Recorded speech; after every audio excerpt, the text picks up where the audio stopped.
안녕하세요. 서울 근교에 살고 있는 30대 후반을 향해 가고 있는 주부입니다. 하는 짓거리가 사기꾼과 다름이 없는 저의 시누이 때문에 사연을 쓰게 되었는데요. 얼마나 염치도 양심도 없는 짓을 했는지 한번 들어보실래요? 남편과 전 결혼한 지 3년이 넘어가고 있는 평범한 부부였습니다.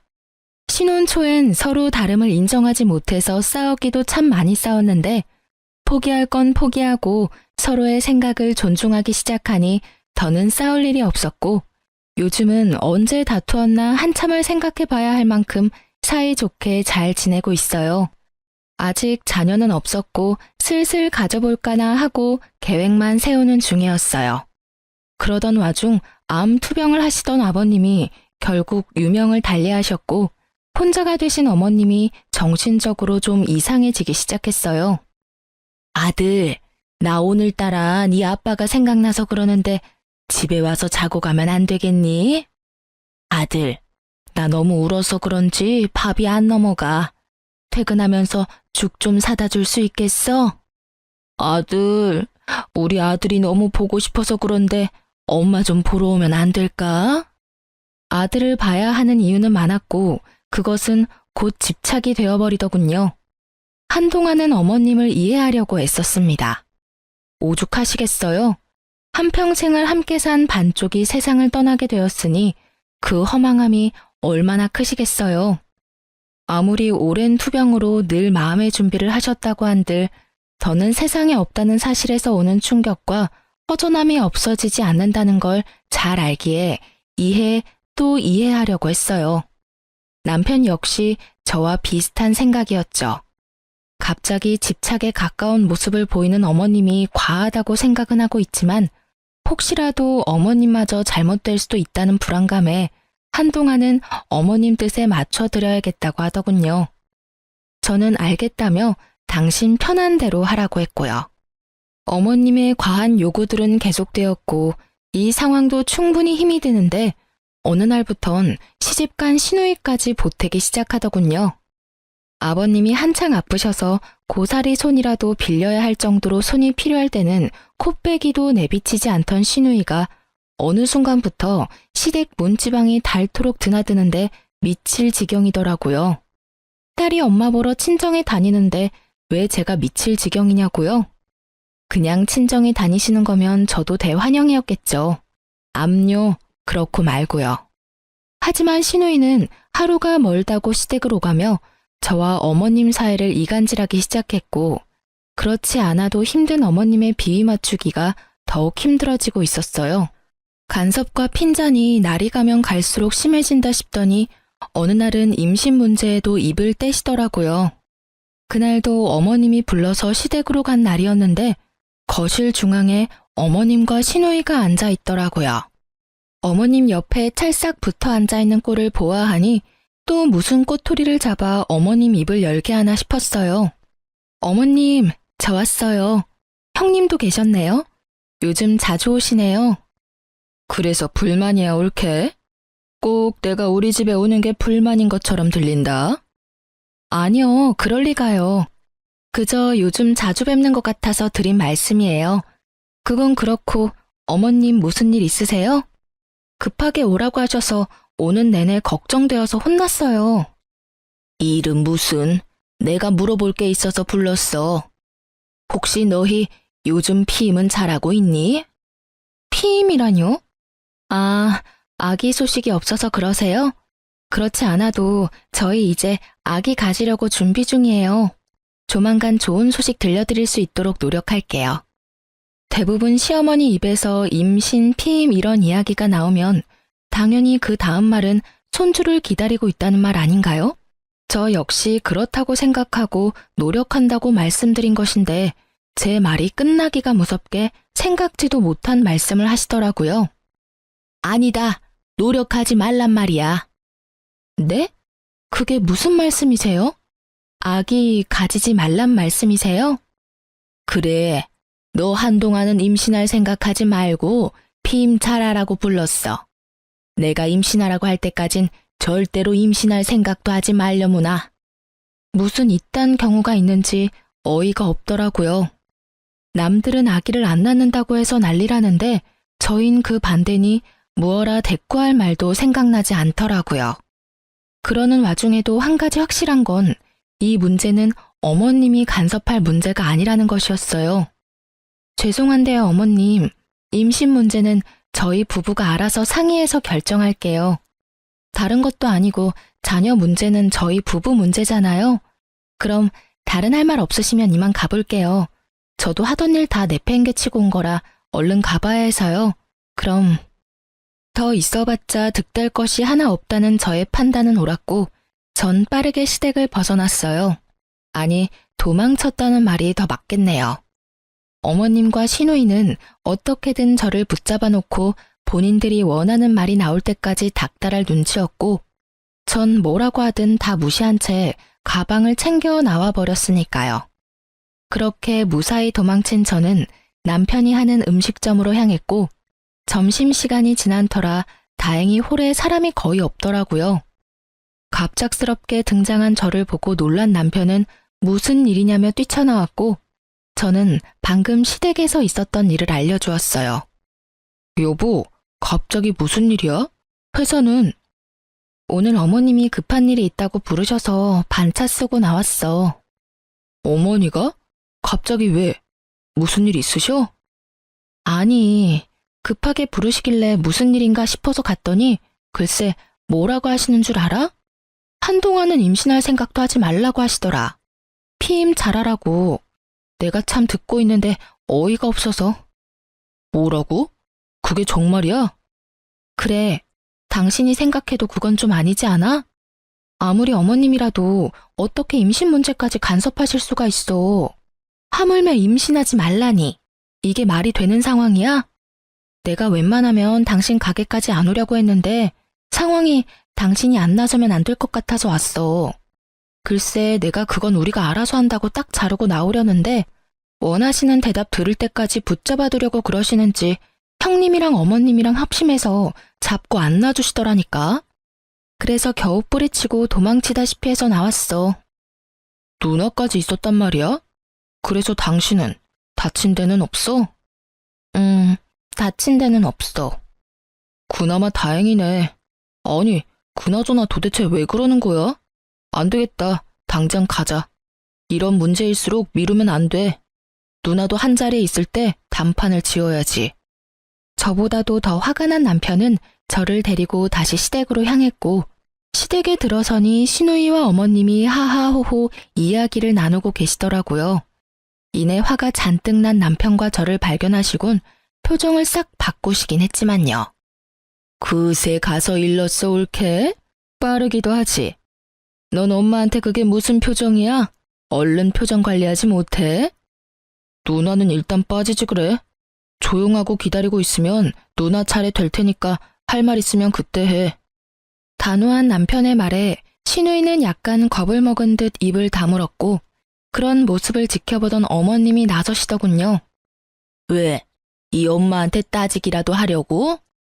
아니, 그저 의견을 말하러 왔어. 이 사람한테 이야기는 대충 들었는데 임신하지 말라고 했다며? 그게 시어머니가 할 말이야? 그리고 그런 문제까지 왜 엄마가 이래라 저래라 해. 그건 엄연히 부부 문제고 우리가 알아서 할 문제야. 앞으로 부부 문제 가지고 이 사람 불러서 이래라 저래라 하지 마. 이것 봐라. 집안에 여자가 잘못 들어오니 내가 별꼴을 다 본다니까. 부부 문제? 너희끼리 알아서 할 문제야?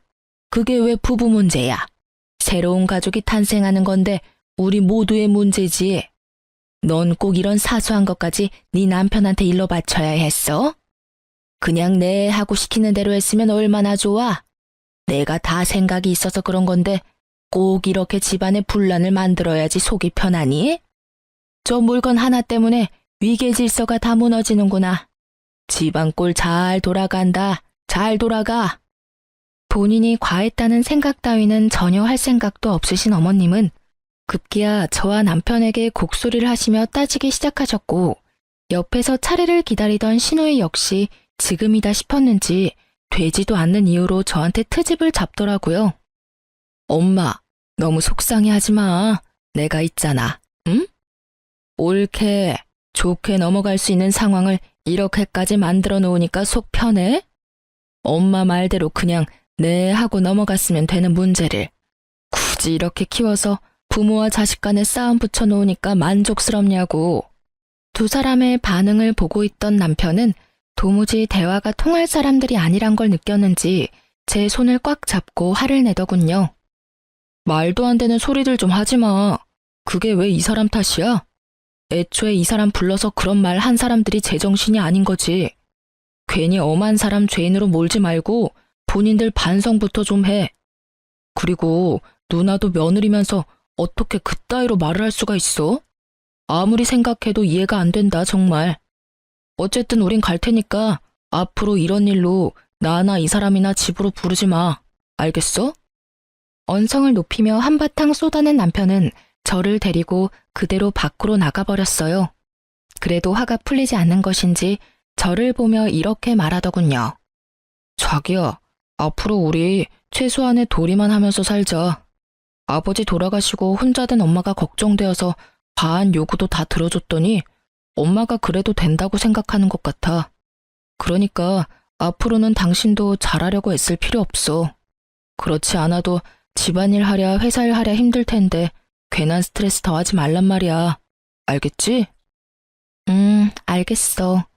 알겠으니까 그만 화 좀 풀어. 말은 이렇게 했지만 저는 몰라도 남편이 자식으로서 최소한의 도리만 한다는 것은 쉬운 일이 아니더군요. 남편은 예전보단 현저히 줄긴 했지만 아예 발길을 끊지는 못하고 가끔 찾아뵙는 듯 했어요. 충분히 이해할 수 있는 남편의 행동이기에 전 별다른 말을 하지 않았죠.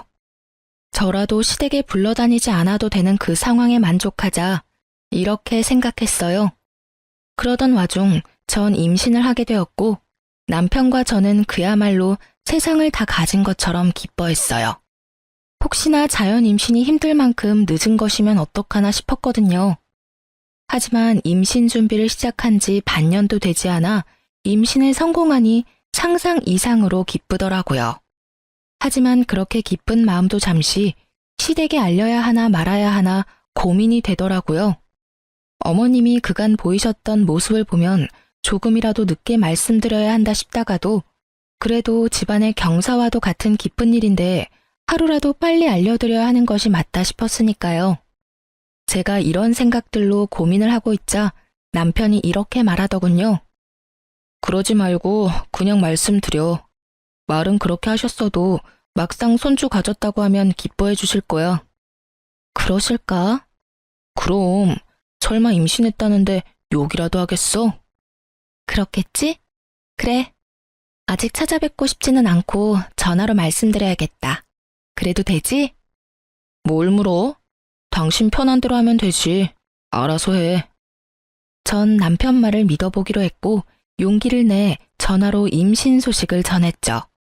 저의 임신 소식을 전해 들으신 어머님은 축하는커녕 다짜고짜 화를 내며 정신병에 가까운 억측을 주장하기 시작하더군요. 네가 웬일이냐? 그러고 가서 연락 한 통 없더니.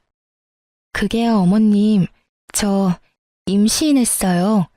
병원 가보니 4주 됐다고 하더라고요. 뭐? 임신? 너 정말 내 말이 우스웠니? 내가 한동안은 임신하지 말라고 했잖아. 아니, 어머님 그게 아니라요. 그런데 어머님, 제가 임신한 게 이렇게 혼날 일인가요? 전 도대체 이해가 되지 않아요. 분명 축하받아야 마땅한 일인데 왜 제가 혼나야 해요? 그걸 진짜 몰라서 묻는 게야? 네, 정말로 몰라서 그래요, 어머님. 이유가 있다면 말씀 좀 해주세요. 저 정말 어머님이 왜 이러시는지 궁금해요. 너 요즘 내가 힘들어하는 거 잘 알고 있다고 했지? 하루에도 몇 번씩 우울해지는 걸 그나마 내 아들 보면서 이겨내고 있었다. 그런데 그런 일 있고 나서부터 상현이가 날 멀리하기 시작해서 그렇지 않아도 허전하고 우울한데 아기라도 무사히 낳는 날엔 자기 자식 본다고 나를 더 멀리하게 될 것 아니니? 다시 생각해도 이건 정상적인 사람이 생각할 수 없는 정도의 잘못된 생각이었어요.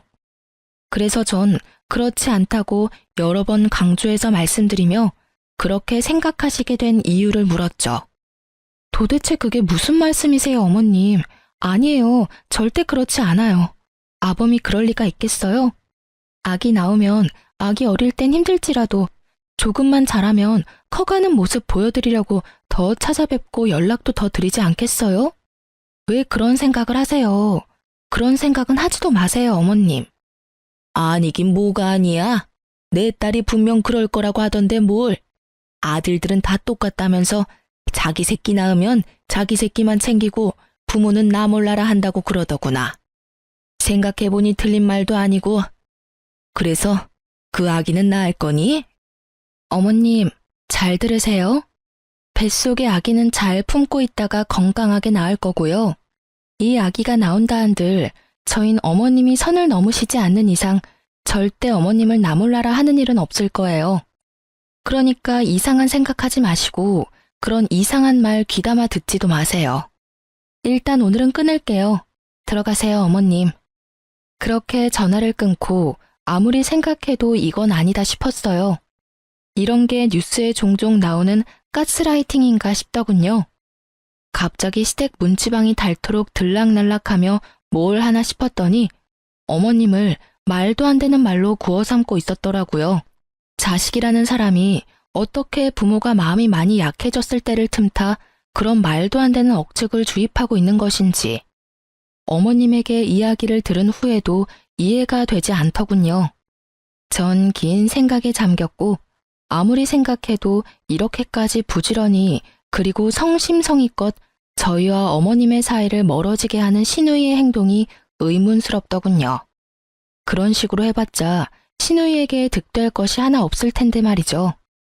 아무리 생각해도 제 상식으론 이해가 힘들었고 결국 이대로는 안 되겠다는 결론에 도달하게 된 저는 단도직입적으로 신우에게 묻기 위해 신우이의 집을 향했어요. 예전에 방문했던 기억이 있었던 터라 어렵지 않게 신우이의 집을 찾아갈 수 있었고 그곳에서 전혀 예상치 못한 광경을 보게 되었어요. 신우이의 집 현관문은 살짝 열려 있었는데 안이 시끌시끌하더군요.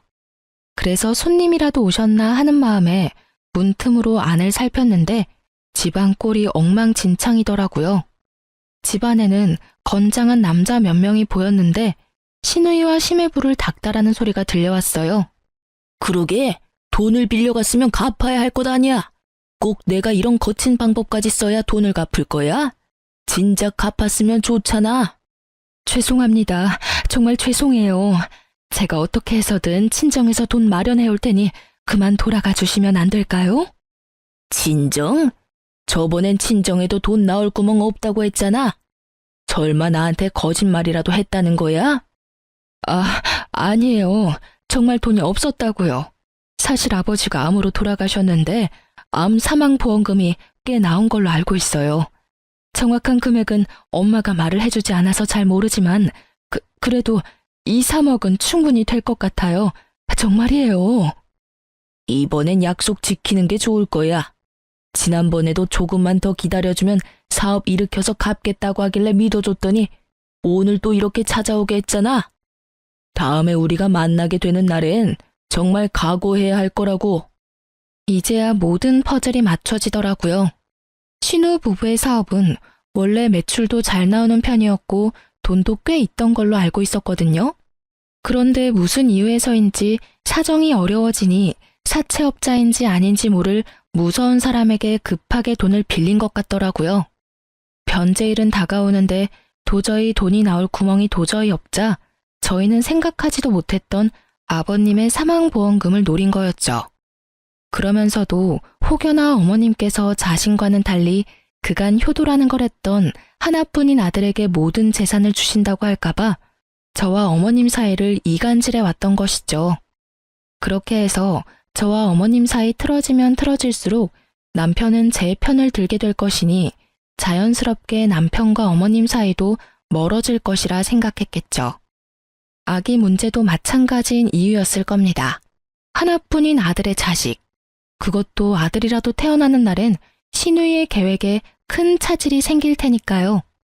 결국 시누이의 계획대로 되었고 아버님의 부재로 마음이 많이 무너져 내린 어머님은 의도가 어떠하든 자신의 옆을 지키고 있는 시누이를 믿고 의지하게 된 것이었죠. 제가 생각한 대로 가스라이팅과 다름이 없는 치밀한 행동이었어요. 급전이 필요하니 자기 부모 차망보험금이나 노리며 갑자기 효도하려는 시누이나 아무리 상황이 좋지 않아도 그런 되지도 않는 말을 믿는 어머님이나 그 모든 것이 암담하기 그지없더군요. 전 당연히 모든 사실을 남편에게 알렸고 일단 남편은 첫 번째 아버님 기일만 무사히 넘기고 생각하자고 하더군요. 엄마도 생각이 있으면 아버지 기일 지나지도 않았는데 보험금을 쓰진 않을 거야. 아무리 엄마가 위태로운 상황이라고 해도 그 정도 생각은 하실 뿐이라고 우리 믿어보자. 일단 첫 번째 제사만 조용히 지내고 그 다음은 내가 엄마랑 이야기해볼게. 저 역시 남편의 말에 동감하기에 남편의 뜻에 따르기로 했어요. 드디어 제삿날이 되고 전 두 사람이 꼴도 보기 싫었지만 살아생전 저를 정말 친딸처럼 여겨주셨던 아버님의 첫 기일을 무시하고 넘길 순 없었기에 차분히 마음을 정리하고 아버님만을 생각하며 시댁으로 향했어요. 아무리 아버님이 좋았다고 한들 혼자였다면 가지 않았을 수도 있었겠지만 임신한 제가 여러모로 걱정이라며 가게 문까지 닫고 함께 해준 남편 덕분에 좀 더 가볍고 든든한 마음으로 시댁에 들어갈 수 있었네요. 시댁에 들어선 남편은 아주 작정이라도 한들 제 옆에서 떨어질 생각을 하지 않더라고요. 하물며 화장실까지 따라와 앞에서 기다리는데 심각한 상황인데도 불구하고 웃음이 나와 혼났지 뭐예요? 그렇게 어디든 따라다니던 남편은 앞치마를 둘러매고 식당 사장님답게 프로다운 솜씨로 뚝딱뚝딱 제사상을 준비하기 시작했죠. 그런 남편의 모습이 전 내심 흐뭇했지만 시누이와 어머님의 눈엔 거슬리기 짝이 없는 모양이더군요. 저희를 쏘아보던 시누이의 입을 열리고야 말았으니까요. 저게 무슨 꼴이래? 저 꼴을 좀 봐, 엄마. 엄마가 고생해서 키워놨더니 엄한 년만 좋은 일 시키고 이러려고 엄마가 그 고생해서 아들 키워냈어? 그러지 말고 엄마, 얼른 상연히 좀 끌어내. 나 저 꼴 보고 있기 힘들어. 시누이의 조종 스킬이 얼마나 대단한지 시누 말 한마디에 시모가 노발대발 화를 내며 남편을 끌어내려고 했고 남편 또한 절대 질 수 없다는 듯 어머님에게 맞대응하고 나서더군요. 상연이 너 그게 뭐 하는 짓이야? 당장 나오지 못해? 그렇지 않아도 가게에서 지겹게 주방일하는 녀석이 보아하니 어느 정도 한 것 같은데 인제 그만 집사람한테 맡기고 얼른 나와. 이왕 어느 정도 한 김에 마저 하고 나갈 테니까 도와줄 거 아니면 아무 말도 하지 마. 뭐야, 그래도 이 녀석이 엄마 뒷목 잡고 넘어가는 꼴 보고 싶은 게야? 이런 걸로 뒷목 잡고 넘어갈 사람 아니란 거 잘 알고 엄마가 무슨 말을 하든지 이 사람 혼자 일하는 꼴은 절대 못 보니까 정 보기 싫으면 방으로 들어가. 괜히 보면서 서로 불편하지 말자고. 신혼 때 죽자고 싸운 보람을 여기서 느끼게 됐다면 여러분 웃으실 건가요? 전 정말로 신혼 때 하루가 멀다고 싸웠던 보람을 느끼게 되었고 그때 그 시절 제가 입이 마르게 강요했던 온전한 내 편이 된 남편이 참 든든하더군요. 그렇게 제가 살벌과 흐뭇의 기분을 오가는 사이 미친 여자임이 분명한 시누이가 이때다 싶었는지 추악한 본론을 꺼내들기 시작하더라고요. 저것 봐 엄마, 내 말이 맞지? 저 녀석 이제 엄마는 안중에도 없다니까. 저것도 아들이라고 키워놨더니 엄마 말 싹 무시하고 자기 마누라만 감싸는 것 좀 보라고. 엄마, 잘 생각해야 해. 하나뿐인 아들이라고 엄마가 재산 나눠주는 순간 엄마하고 딱 인연 끊어버리곤 자기들끼리 호의호식할 게 분명하다고.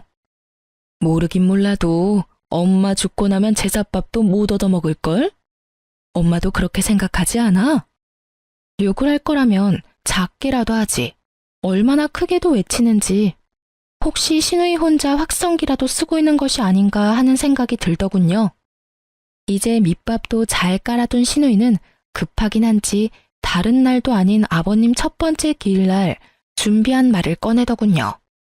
그러니까 엄마, 은행에 고이 모셔둔 돈 나한테 투자 좀 해줘. 내가 은행 이자보다 곱절은 더 쳐서 갚을게. 정말이야. 내가 돈이 어디 있어? 에이, 아빠 보험금 나온 거 다 알고 있거든? 그거 은행에 모셔두면 뭐해? 남 좋은 일만 시키는 거지. 남 좋은 일 시킬 바엔 하나뿐인 딸이랑 사위한테 투자하는 게 더 옳은 일 아니야?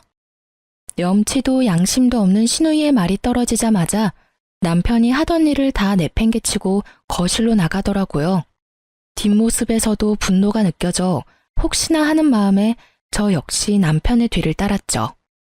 두 사람 앞에 선 남편은 신우이에게 소리를 지르기 시작하더군요. 누나가 제정신이야?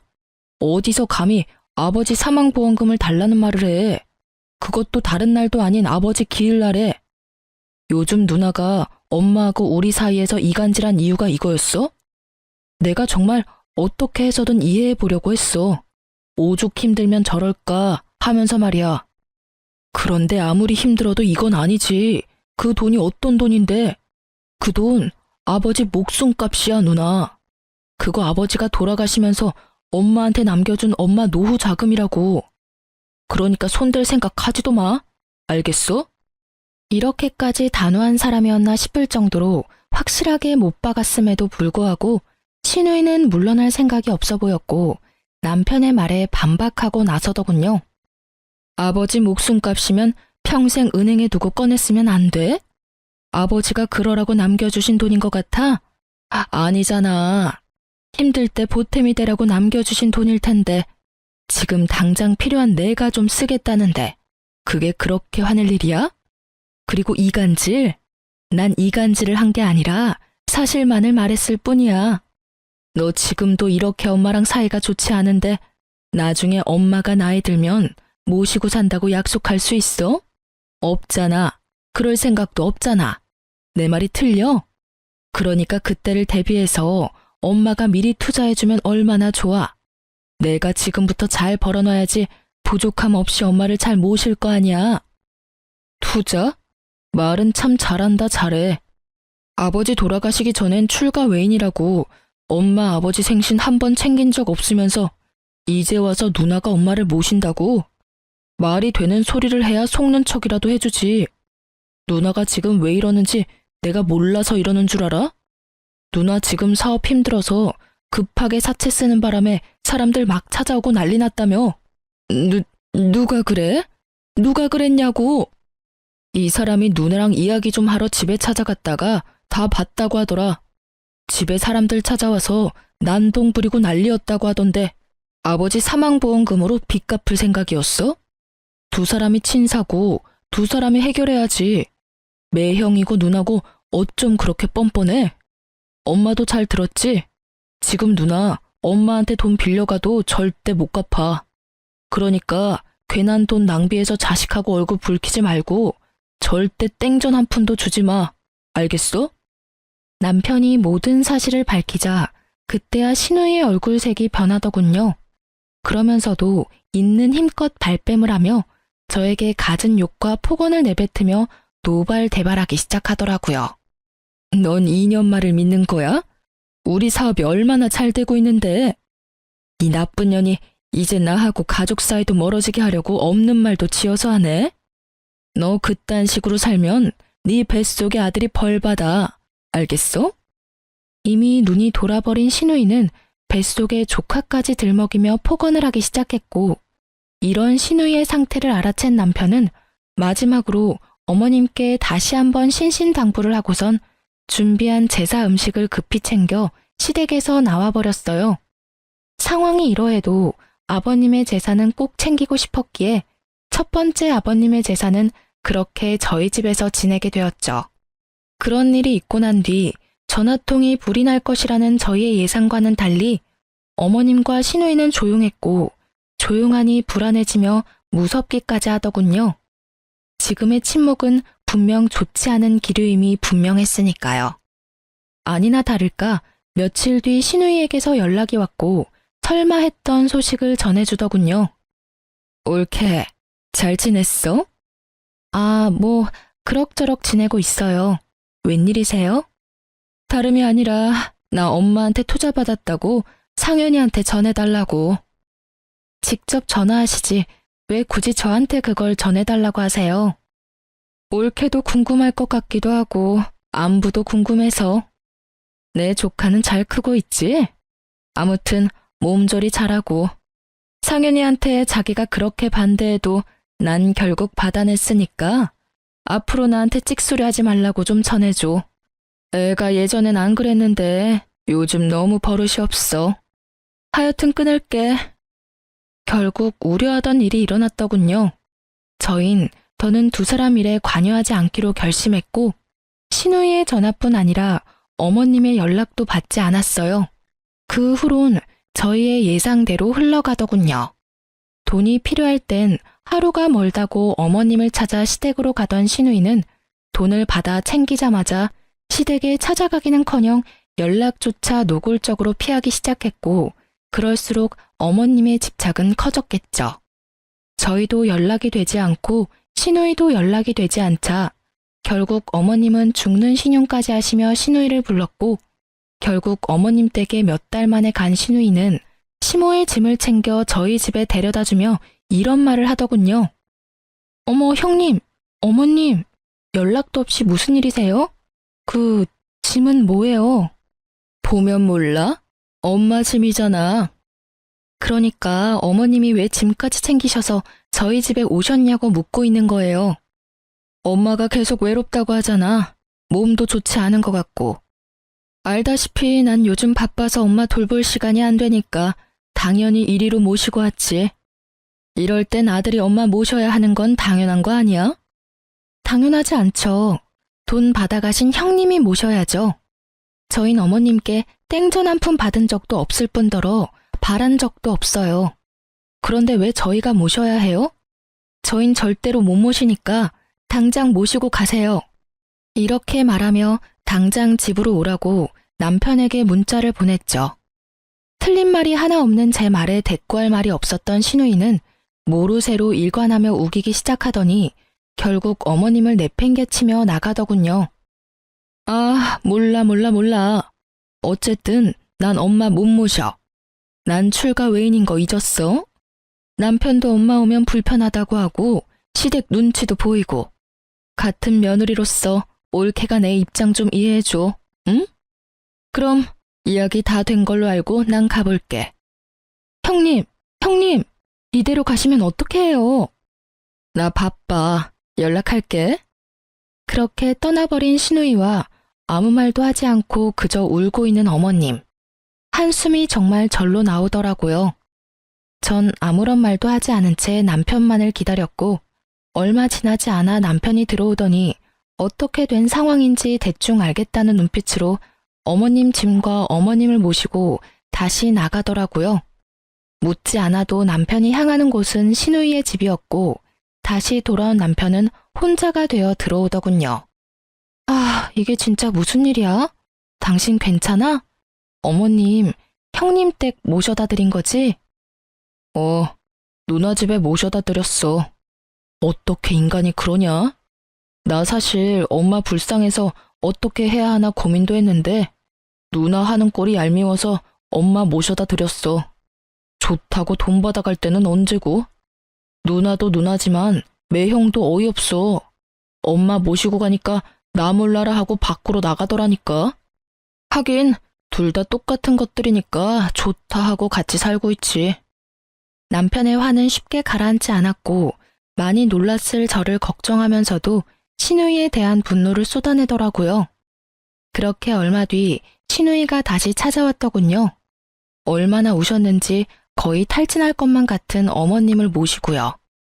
어머님이 많이 미운 제 눈에도 어머님의 위태한 상태가 걱정되는 지경인데 신우이는 그런 어머님의 상태가 보이지 않는 것인지 어머님의 손과 짐을 던지다시피 하고 소리를 질러대더군요. 난 절대 돈 한 푼 없는 노인네 모실 생각 없어. 없다고.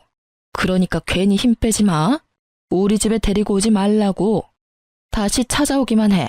문도 열어주지 않을 테니까 말이야. 발악에 가까운 말을 뱉어내던 신우이는 이내 차분해지더니 지금까지와는 차원이 다른 경악스러운 말을 하더라고요. 아, 맞다. 엄마 집 남았지? 혹시 알아? 엄마가 집 처분해서 또 나한테 투자해주면 그땐 진짜 모실지도.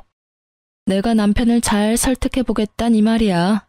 그거 아닌 이상 난 죽어도 엄마 모실 생각 없으니까 그런 줄 알고 아들인 네가 알아서 해. 알았어? 저뿐 아니라 남편도 충격이 컸는지 아무런 행동도 말도 하지 못하고 멍하니 서 있더라고요. 저조차도 이게 인간인가 하는 생각뿐이었는데 남편은 더하면 더했지 모자라진 않았겠죠. 저희를 충격에 빠뜨리고 도망치듯 집을 나간 시누이와 그런 시누이가 나간 현관문만 멍하니 보며 눈물만 흘리고 있는 어머님. 이 상황을 어떻게 해야 하나 고민에 빠져 있는데 어머님은 그제야 정신이 드셨는지 그야말로 대성통곡을 하시더라고요. 상황이 이렇게까지 되니 그 밉던 어머님이 참 불쌍하단 생각마저 들더군요. 남편의 표정을 보아하니 남편도 제 생각과 별반 다르진 않은 것 같았어요. 결국 저흰 어머님을 받아들이기로 했습니다. 재산이 있든 없든 어쨌든 남편에겐 어머니였고 시누이의 입김이 있기 전까진 어머님도 꽤 괜찮은 사람이었으니까요. 저흰 어머님을 한 번 더 용서하고 이해해보기로 했던 것이었어요. 그냥 시댁으로 어머님을 모셔다 드리고 자주 왕래하며 지내는 방법도 있었지만 워낙 겪으신 일이 보통 일이 아니신지라 기력이 많이 떨어지셨더라고요. 혼자 계시게 했다간 정말 사람 잡겠다는 말이 나올 것만 같아 그냥 모시기로 했던 거죠. 이때까지만 해도 어머님을 완전히 용서했던 건 아니었기에 어쩔 수 없이 미운 마음이 있었어요. 하지만 불쌍하단 마음이 더 컸기에 어머님께 잘해드리려 애썼어요. 이때쯤 전 사실상 퇴사를 했던 터라 어머님과 보내는 시간도 많았죠. 온종일 멍하니 계시는 어머님을 모시고 산책도 다니고 산책을 나가는 날엔 맛있는 것도 사 먹고 집으로 돌아오는 길엔 남편 가게에 들려 남편 일도 돕고 남편과 수다도 떨기도 했어요. 그렇게 한 달 조금 지났을까요? 처음엔 말씀도 거의 하지 않으시던 어머님이 점점 말씀도 많아지기 시작하시더니 어느 날엔 남편과 수다를 떨다가 환히 웃으시더라고요. 예전 어머님의 모습이었어요. 밝아지기 시작하신 어머님은 마음의 안정을 되찾으신 건지 집안일도 도와주시며 저에게 잘해주려 애쓰시더라고요. 그때쯤엔 어머님에 대한 미움도 거의 사라지고 이대로 쭉 살아도 괜찮겠다 싶더라고요. 그렇게 어머님과 함께 평화로운 일상을 보내던 어느 날, 잔뜩 굳은 표정의 어머님이 저에게 시누이를 불러달라고 하시더라고요. 자신의 전화는 받지 않는다면서요. 그래서 전 시누이에게 전화를 걸었고 제 전화 역시 받지 않아 오늘 당장 저희 집으로 오지 않는다면 형님네 집으로 찾아가서 나올 때까지 기다릴 거라고 문자를 남겼어요. 제 말이 통했는지 시누이는 얼마 지나지 않아 집으로 왔더라고요. 당당하다고 해야 할지 뻔뻔하다고 해야 할지 고개를 빳빳하게 쳐들고 들어오는데 제가 어머님을 대신해서 뺨 한 대 때려버리고 싶을 정도였어요. 하고 온 행색을 보니 빚도 잘 해결하고 사업도 어느 정도 되는 것 같더라고요. 하늘도 무심하단 생각이 들더군요. 저런 인간을 망하게 해야 할 텐데 하고요. 어쨌든 시누이는 어머님의 고갯짓에 따라 어머님의 앞에 앉았고 여전히 말하는 싸가지는 없더라고요. 바쁜 사람 왜 오라가라야? 할 말 있으면 문자로 하든가 하지. 아, 그래. 준비한 말이나 해봐. 시누이를 가만히 바라보던 어머님은 이내에 결심이라도 하신 듯 저와 남편조차도 몰랐던 차용증을 꺼내며 시누이에게 보여주더라고요. 시누이의 얼굴은 새파랗게 질려갔고 어머님은 그제야 소파에 등을 기대시며 말문을 열었습니다. 너 이거 기억하지?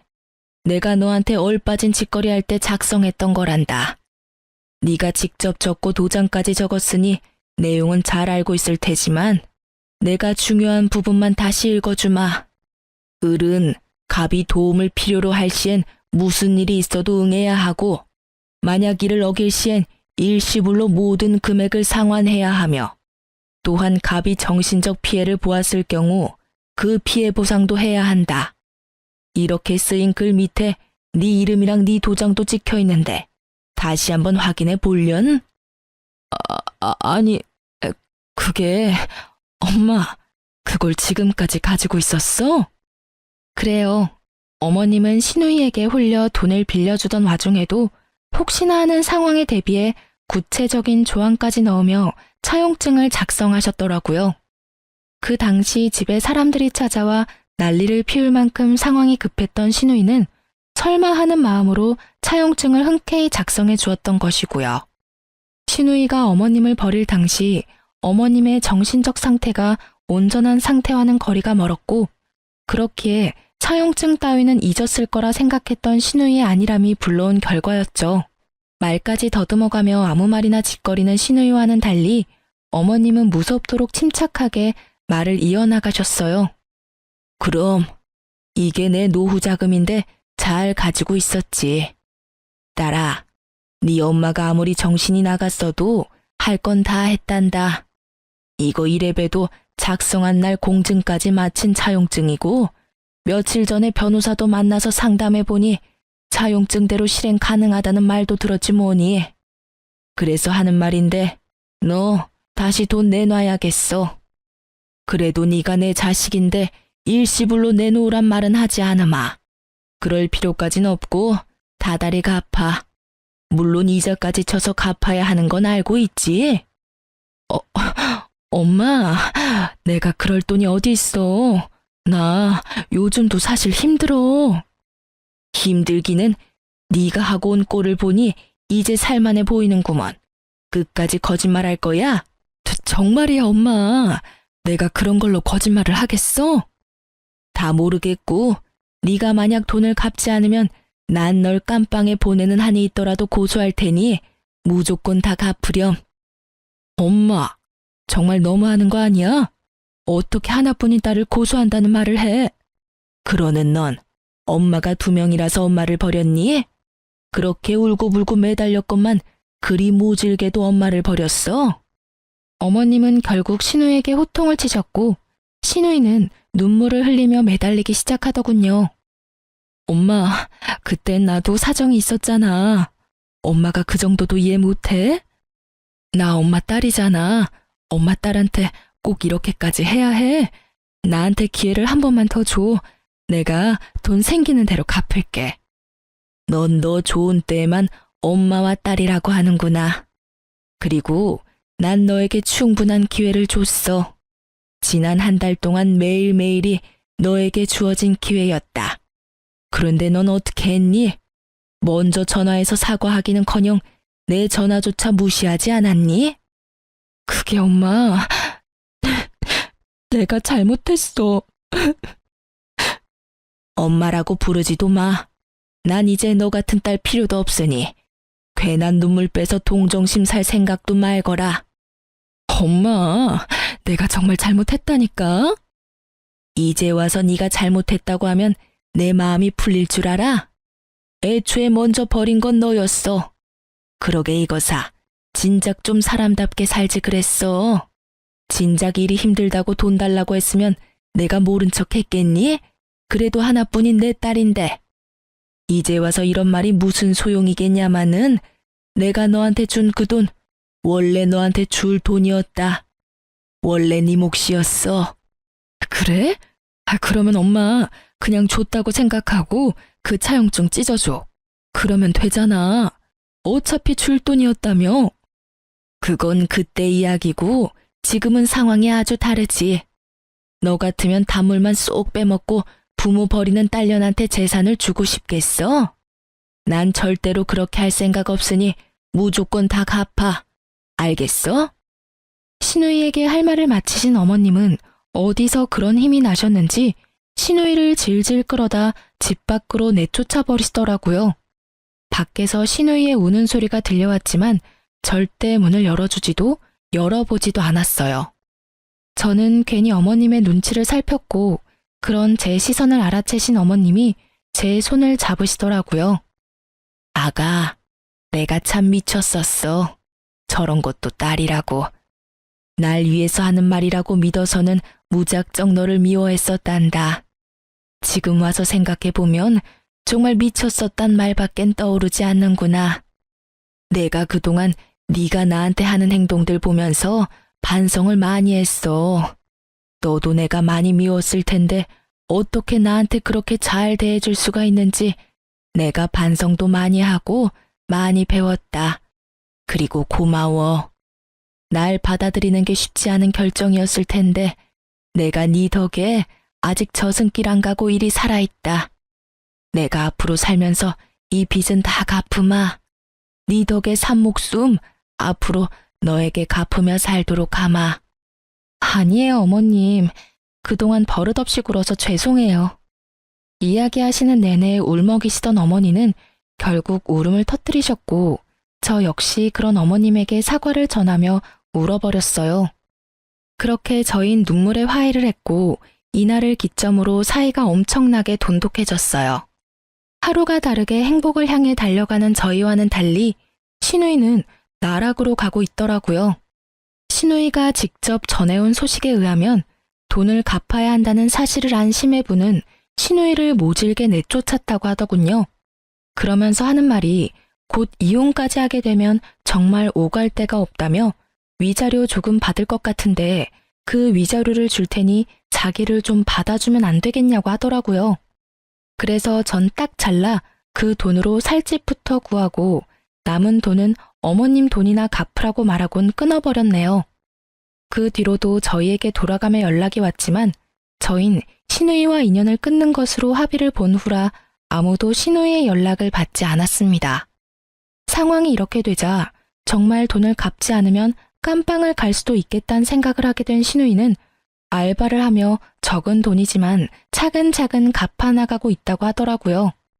전 무사히 아들을 출산했고 그 아기는 어느새 2살이 되었어요. 시간 정말 금방 가더라고요. 제가 출산을 앞둔 무렵 어머님은 제가 불편할까봐 집으로 돌아가신다고 하셨지만 저와 남편은 아무래도 걱정이 돼 계속 모시고 살았어요.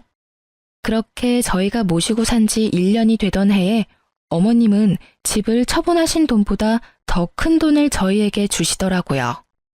알고 보니 신우이에게 준 돈은 보험금 중 일부였고 나머지 돈은 저희가 정말 필요할 때 주려고 따로 관리하고 계셨다고 하시더라고요. 저흰 한사코 필요 없다고 이 돈으로 남은 노후 돈이나 펑펑 쓰시라고 했지만 어머님은 손주한테 남은 돈을 펑펑 쓰시겠다며 일단 집부터 옮기자고 하시더라고요. 사실 당시에 저희가 살던 집은 외곽 지역에 20년 넘은 낡은 아파트였거든요. 저흰 기쁜 마음으로 어머님의 돈을 받아 평수도 넓고 지은 지 얼마 되지 않은 신축 아파트로 이사를 하게 됐어요. 처음 어머님을 울며 겨자 먹기로 모시기 시작했을 때 어머님과의 충돌이 걱정되기는 했어요. 하지만 지금은 그 걱정이 무색할 만큼 어머님이 많이 도와주고 계세요. 출산 후 힘든 것이 한두 가지가 아니었는데 옆에서 친정엄마보다도 절 더 살뜰히 챙겨주셨고 제가 산후 우울증이라도 올까 말동무도 잘해주시고요. 그 덕에 전 그 모든 순간을 넘기고 이렇게 사연까지 쓰고 있네요. 요즘엔 어머님이 친정엄마처럼 느껴질 때도 있으니 정말 가족이 된 거겠죠? 이렇게 저의 사연이 끝났어요. 저는 이만 아기 밥을 챙기러 가봐야 할 것 같아요. 사실 아까부터 아기가 배가 고픈지 간식을 달라고 칭얼거리네요. 어쨌든 저의 긴 사연 들어주셔서 감사합니다. 좋은 하루 되세요.